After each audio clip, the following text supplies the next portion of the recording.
नमस्कार दर्शकों, स्वागत है आप सभी का आज के इस बुलेटिन में। आपके साथ मैं हूं कपिल शर्मा। आइए नजर डालते हैं आज की गतिविधियों पर। शुरुआत करेंगे इंदौर से। जी हां, जहां प्रशासन और नगर निगम ने कनक एवेन्यू और एसआरवी कॉलोनियों को नाले से किया गया अतिक्रमण मुक्त किया है। पिछले दिनों शहर में जल जमाव और इसके कारण घंटों यातायात जाम की स्थिति को मुख्यमंत्री डॉक्टर मोहन यादव द्वारा गंभीरता से लेते हुए अधिकारियों को निर्देश दिए गए थे कि भविष्य में ऐसी स्थिति निर्मित न हो। इसके चलते जिला कलेक्टर आशीष सिंह द्वारा नगर निगम, जिला प्रशासन और पुलिस विभाग की संयुक्त बैठक बुलाकर निर्देश दिए गए थे कि जहां भी अतिक्रमण या नाले बंद किए जाने के कारण जल जमाव की स्थिति निर्मित हो रही है, वहां सख्ती से अतिक्रमण हटाए जाएं। जिला प्रशासन और नगर निगम की संयुक्त टीमों ने निपानिया क्षेत्र में MR11 के प्राकृतिक नाले पर आज अतिक्रमण हटाया। यहां बहने वाले प्राकृतिक नाले को कनक एवेन्यू और SRV कॉलोनी के कॉलोनाइजर द्वारा पाइपलाइन डालकर बंद कर दिया गया था और इस पर बगीचा भी बना दिया गया था। प्राकृतिक जल बहाव रोकने के कारण MR11 पर जल जमाव की स्थिति निर्मित हो गई थी। इसे देखते हुए जिला प्रशासन और नगर निगम की संयुक्त टीमों ने आज इस नाले पर से अतिक्रमण को हटा दिया है, जिससे निपानिया की ओर से बहने वाला पानी निर्बाध रूप से नाले के माध्यम से अब बह रहा है। नगर निगम के अपर आयुक्त जन कार्य विभाग अभय राजन गांवकर ने बताया कि इस कार्य में 2 पोकलेन मशीनों को गुरुवार से लगाया गया था। आज यह काम लगभग पूरा हो गया है। उन्होंने बताया कि अतिक्रमण हटाने में लगा खर्च दोनों कॉलोनाइजर से वसूला जाएगा। उन्होंने कहा कि और भी स्थानों पर नालों पर किए गए अतिक्रमण को सख्ती से हटाया जाएगा।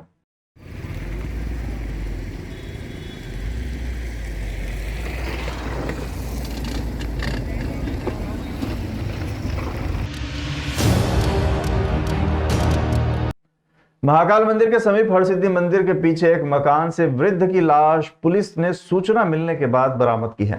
मृतक के सिर पर गहरी चोट के निशान थे। मकान में खून भी फैला हुआ था। हत्या में वृद्ध के नातियों पर भी आशंका है, जिनकी गिरफ्तारी के लिए पुलिस की एक टीम निम्बाहेड़ा रवाना हो गई है। बताया जा रहा है कि शुक्रवार तड़के निम्बाहेड़ा पुलिस ने 2 युवकों को शंका के आधार पर हिरासत में लिया था। उनके पास से सोने और चांदी के आभूषण भी बरामद किए गए थे। चोरी की आशंका में पूछताछ शुरू की गई तो सामने आया कि दोनों अपने नाना की उज्जैन में हत्या करने के बाद आभूषण लेकर फरार हुए हैं। निम्बाहेड़ा पुलिस ने उज्जैन कंट्रोल रूम को सूचना दी। जानकारी मिलते ही महाकाल थाना पुलिस हरसिद्धि मंदिर के पीछे मकान में पहुंची, जहां बुजुर्ग मोहनलाल पिता दूलीचंद शर्मा की लाश पड़ी थी। मृतक नगर निगम में सेवानिवृत्त कर्मचारी था और घर के बाहर ही दुकान लगाकर पाउच गुटखा और आदि खाद्य सामग्री बेचता था। उसकी पहली पत्नी का निधन हो चुका था, जिसके चलते उसने दूसरी शादी कर ली थी। दूसरी पत्नी रक्षाबंधन बनाने के लिए अपने मायके भीलवाड़ा गई हुई है। महाकाल थाना पुलिस निम्बाहेड़ा के लिए रवाना हो गई, जहां से निम्बाहेड़ा पुलिस द्वारा हिरासत में लिए गए दोनों युवकों को उज्जैन लाकर पूछताछ की जाएगी। मामले में महाकाल थाना प्रभारी अजय वर्मा ने बताया कि जांच और दोनों युवकों से पूछताछ के बाद ही मामला स्पष्ट हो पाएगा। घटना ऐसी है कि हम कंट्रोल रूम से सूचना मिली थी कि एक कमरे में वहाँ जो है शव रखा हुआ है और दरवाजा खुला है। ऐसी जानकारी मिलने पर हम तत्काल हमारे इंस्पेक्टर जो है वो पहुंचे, जादव साहब, और उन्होंने घटना स्थल देखा। घटना प्रथम दृष्टया जो है संदिग्ध पाए जाने पर हमने तत्काल अपने SSL अधिकारियों को बुलाया और मौके का निरीक्षण किया। निरीक्षण करने पर जो है मृतक मोहनलाल के रूप में उस व्यक्ति की शिनाख्त हुई है, जो कि नगर निगम में एक कर्मचारी था जो सेवानिवृत्त हो गया था। तो उसके सिर में चोट है। प्रथम दृष्टया ऐसा लग रहा है कि कुछ गंभीर अपराध है। बाकी जो भी है PM रिपोर्ट के बाद स्थिति स्पष्ट होगी, इसमें हम आगे कार्रवाई करेंगे। मामला भी जांच में अभी स्पष्ट नहीं है। PM रिपोर्ट मिल जाए, और कुछ सूचनाएं ऐसी हैं कि रात में उसके नाती आती यहाँ पर आए थे, पर अभी ये सब प्रारंभिक स्तर पर है। PM रिपोर्ट आने के बाद ये हम स्थिति स्पष्ट कर पाएंगे। प्रदेश कांग्रेस कार्यालय में संचालित हो रहे कैंटीन में आग लग गई। दरअसल यह आग गैस सिलेंडर के पाइप के फटने की वजह से लगी। आग ने कैंटीन में रखे 3 सिलेंडर को अपनी जद में ले लिया। नगर निगम की फायर दमकल मौके पर पहुंची और आग पर काबू पाया। आग लगने से PCC कार्यालय में हड़कंप मच गया। कुछ महीने पूर्व ही PCC में मां रेवा कैफे एंड रेस्टोरेंट कैंटीन शुरू हुआ था।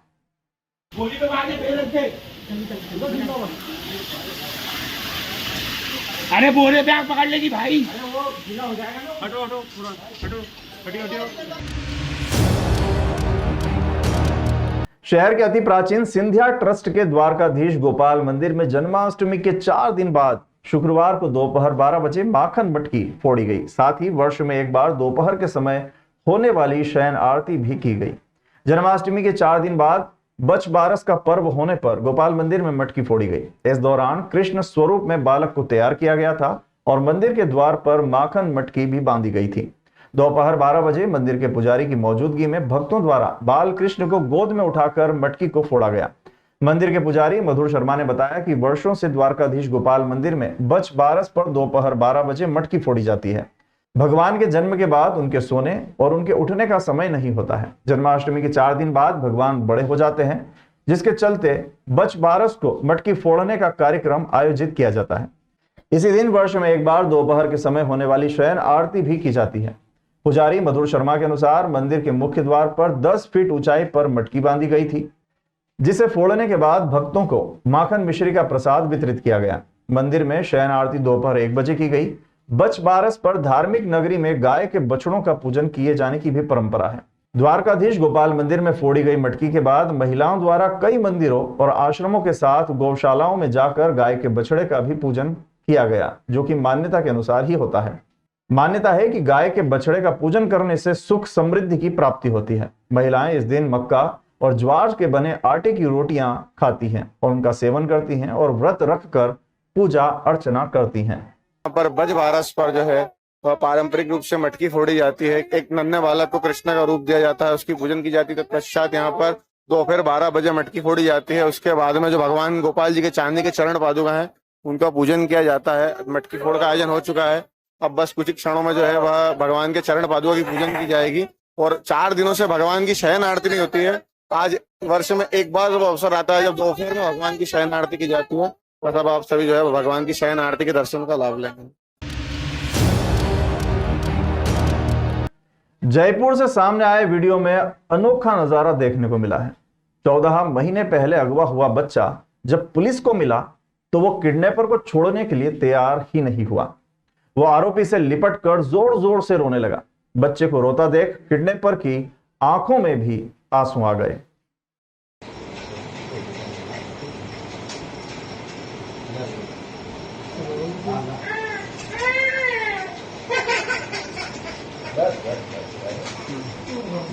सोच ले बेटा बेटा आराम से, अभी आ रहे बेटा, है ना? यही लेना तुम।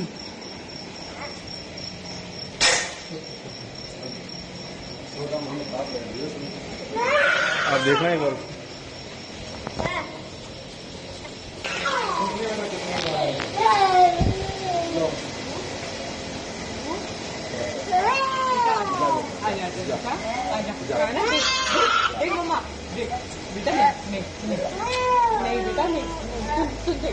पूछो आप एक बार,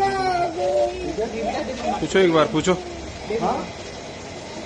आपका बच्चा आपको मिल गया है? क्या नाम है आपका? पति का? कहाँ रहते हो आप? वाटिका में। बुधवार को बुरहानपुर नगर निगम में संपन्न हुए परिषद सम्मेलन में विपक्षी दल के सदस्य पार्षद इस्माइल अंसारी द्वारा नगर निगम महापौर के लिए डरपोक, गुड्डा गुड्डी व अन्य अभद्र शब्दों के उपयोग पर आज भाजपा ने अपना विरोध दर्ज करवाया। इस्माइल अंसारी द्वारा महापौर के अपमान को महापौर ने अपना नहीं बल्कि बुरहानपुर की तमाम महिलाओं का अपमान बताया था, जिसे लेकर भाजपा के सभी प्रकोष्ठों की महिला पदाधिकारी सदस्य, बुरहानपुर विधायक अर्चना चिटनीस, नेपानगर विधायक मंजू दादू, महापौर माधुरी पटेल इस्माइल अंसारी पर कार्रवाई की मांग को लेकर कलेक्टर कार्यालय पर पहुंची और कलेक्टर के नाम एक ज्ञापन सौंपा। बुरहानपुर नगर निगम परिषद की सम्मेलन बैठक में महापौर को कांग्रेस के पार्षद इस्माइल अंसारी द्वारा अभद्र शब्द कहे जाने को लेकर जिला भाजपा महिला मोर्चा के सदस्यों ने मिलकर कलेक्ट्रेट पहुंचकर नारेबाजी की। साथ ही पूर्व मंत्री और भाजपा प्रवक्ता विधायक अर्चना चिटनीस ने कहा कि इस तरह का बयान देना बुरहानपुर की समस्त महिला जनप्रतिनिधियों के लिए घातक है। खुले रूप से इस तरह का बयान देना, जिसके लिए उन्होंने माफी मांगना चाहिए। उन्होंने नहीं तो किसी अन्य उनके दल के समझदार व्यक्ति को ही माफी मांग लेना चाहिए थी, किंतु ऐसा नहीं किया गया। अब हम मांग कर कार्रवाई की मांग करते हैं, जिसे लेकर कलेक्टर भव्या मित्तल को ज्ञापन भी सौंपा है। प्रति आयुक्त इंदौर संभाग इंदौर द्वारा कलेक्टर जिला बुरहानपुर विषय नगर निगम के महिला महापौर के विरुद्ध नगर निगम के सम्मेलन के दौरान अशोभनीय टिप्पणी पर कार्रवाई के संबंध में ज्ञापन। महोदय, अनुरोध है कि दिनांक 28 अगस्त 2024 को नगर निगम के सामान्य सम्मेलन के दौरान महापौर श्रीमती माधुरी अतुल पटेल बैठक में अपना जवाब प्रस्तुत कर रही थी। उस समय श्री इस्माइल अंसारी, पार्षद शाहबाजार, वार्ड नंबर 9, नगर निगम बुरहानपुर द्वारा उनके वक्तव्य को बीच में रोकते हुए उन्हें डरपोक और पंगु कहा गया। यहाँ तक कि मीडिया से चर्चा में महिला महापौर के लिए बैसाखी शब्द का भी प्रयोग किया गया। श्री इस्माइल अंसारी यही नहीं रुके, वरन महापौर बुरहानपुर नगर निगम के परिषद का सम्मेलन था और उस सम्मेलन में लगातार तीसरी बार बुरहानपुर के वार्ड क्रमांक 9 के पार्षद इस्माइल अंसारी जी द्वारा अभद्र व्यवहार किया गया और संसदीय व्यवहार करा गया। गरिमा के अनुसार तो उसको कहा ही नहीं जा सकता है और जिन शब्दों का उन्होंने प्रयोग किया वो भारतीय संसद की उस सूची का जो एक अंग्रेजी शब्द है कवर्ड, उसका वो हिंदी रूपांतरण और उस प्रकार के असंसदीय व्यवहार का उनका स्वभाव बन गया है। इसलिए भारतीय जनता पार्टी को, भारतीय जनता पार्टी महिला मोर्चा को आज एक साथ यहाँ आकर इस बात का प्रतिकार करना पड़ा, क्योंकि आप जानते हैं 50% बहनें पंचायत से लेकर जनपद और जिला पंचायत तक अपनी जवाबदारियां संभाल रही हैं। नगरीय क्षेत्र में भी बहनें हमारी अपनी जवाबदारी संभाल रही हैं। मेरे आसपास ये सब हमारी महिला विधायक है, नगर पंचायत की अध्यक्ष है, हमारी जनपद पंचायत की अध्यक्ष उपस्थित है। अगर इस प्रकार का व्यवहार महिलाओं से पब्लिकली सार्वजनिक स्थान में सदन में होगा तो किस हिम्मत से बहनें जाके काम करेंगी और अपने कर्तव्यों की परिणति कर पाएंगी। और चुने हुए जनप्रतिनिधि के साथ इस प्रकार का व्यवहार करना, बैठक व्यवस्था पर औचित्यहीन प्रश्न खड़े करना और गुड्डा गुड़िया, बैसाखी जैसे विचित्र किस्म के शब्द जो इर्रेलेवेंट है, इन शब्दों का बुरहानपुर के विकास से कोई लेना देना नहीं। ये कोई इश्यूज नहीं, कोई आम जनता के इश्यूज नहीं है। वैसे तो उनके खिलाफ कार्रवाई तत्काल होना चाहिए थी, उन्होंने क्षमा याचना करनी चाहिए थी। वो ना करते, उनका दल कर देता, कोई सभ्य व्यक्ति खड़ा होकर कर देता, एक दिन के लिए निष्कासित होते। अगर इसी प्रकार सदन चलता रहेगा तो बुरहानपुर नगर निगम ही नहीं, मुझे तो सभी अपनी जनप्रतिनिधि बहनों के लिए इसकी चिंता है। सहारनपुर नगर पालिका में आज दोपहर करीब 2 बजे हंगामा हुआ। हंगामा उस वक्त हुआ जब एसडीएम संजय उपाध्याय सहारनपुर नगर पालिका सीएमओ के दफ्तर में आवास संबंधित कुछ फाइलों की जांच करने पहुंचे थे। एसडीएम सीएमओ दोनों दफ्तर में बैठे थे, लेकिन अंदर से हंगामे की आवाज बाहर आई तो कर्मचारियों ने देखा कि दोनों अधिकारियों के बीच विवाद हो रहा है। विवाद इतना बढ़ गया कि विवाद की आवाज नगर पालिका के बाहर तक पहुंच रही थी, जहां नगर पालिका CMO LS Dodiya SDM Sanjay Upadhyay के सामने चिल्ला चिल्ला कर कह रहे थे कि एक आदिवासी सीएमओ को दबा रहे हैं। इतना ही नहीं, सीएमओ तमाम नगर पालिका के कर्मचारियों के साथ थाने पहुंच गए। थाने पहुंचकर नगर पालिका कर्मचारियों ने एसडीएम के खिलाफ नारेबाजी की और पुलिस को एक लिखित आवेदन भी दिया। पुलिस ने आवेदन लेकर मामले में जांच करने की बात कही है। पूरे मामले में राजगढ़ कलेक्टर ने दोनों अधिकारियों को जिला मुख्यालय तलब किया है। 25 लाख रुपए मांग रहे हैं अलग-अलग प्रकरण में। 2 दिन है इनके रिटायरमेंट होने के। हम इतना कोऑपरेट करते हैं, आदिवासी होने के नाते मेरे को दबाया जा रहा है इनके द्वारा। जब देखो तो मेरे को दबाया जाता है। हाँ बिल्कुल, आने पे बैठा।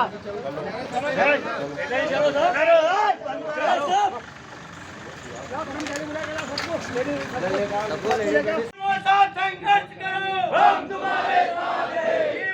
संघर्ष करो, हम तुम्हारे साथ हैं। कर्मचारी एकता जिंदाबाद जिंदाबाद, कर्मचारी एकता जिंदाबाद जिंदाबाद। साथ में हमारे साथ हमको जाति सूचक शब्दों का प्रयोग किया उन्होंने कि तू आदिवासी में ब्राह्मण हो तो क्या समझता है मेरे को। 2 दिन है मेरे लिए पर्याप्त, मैं तेरे को ऐसे कैसे कर दूंगा। ये पिछले 1 साल 6 महीने से मुझे परेशान किया जा रहा है।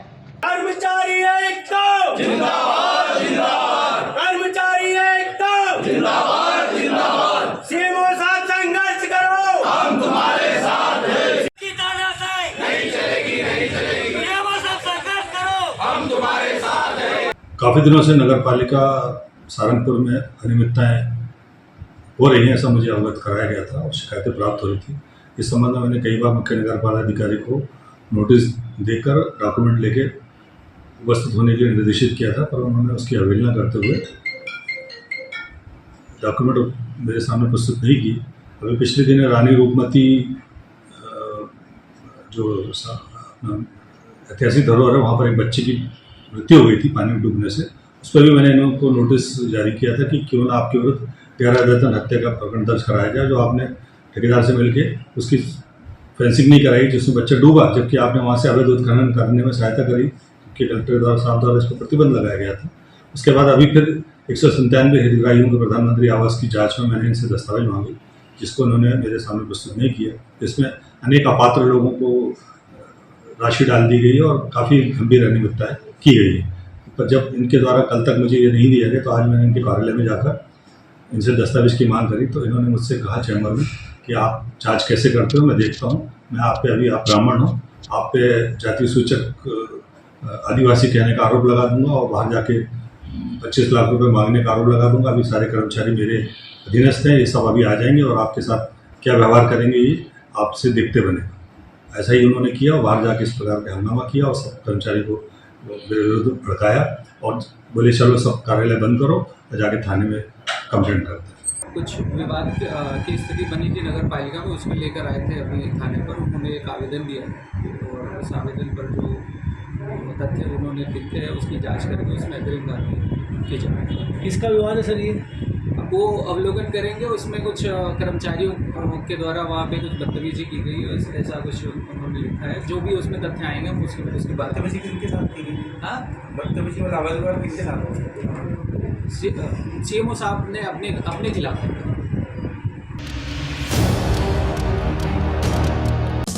देश विदेश गांव शहर सब पे नजर, सबकी खबर, नया रूप है नए है रंग, सबको समेटे अपने संग। आपका अपना शहर का सपना दैनिक अवंतिका, दैनिक अवंतिका, दैनिक अवंतिका। राजनीति फिल्मी बातें सब कुछ ही हम इसमें पाते। घर होटल ऑफिस या दफ्तर, क्लर्क प्यून या हो फिर अफसर, सबका चहेता सबका प्यारा दैनिक अवंतिका, दैनिक अवंतिका, दैनिक अवंतिका।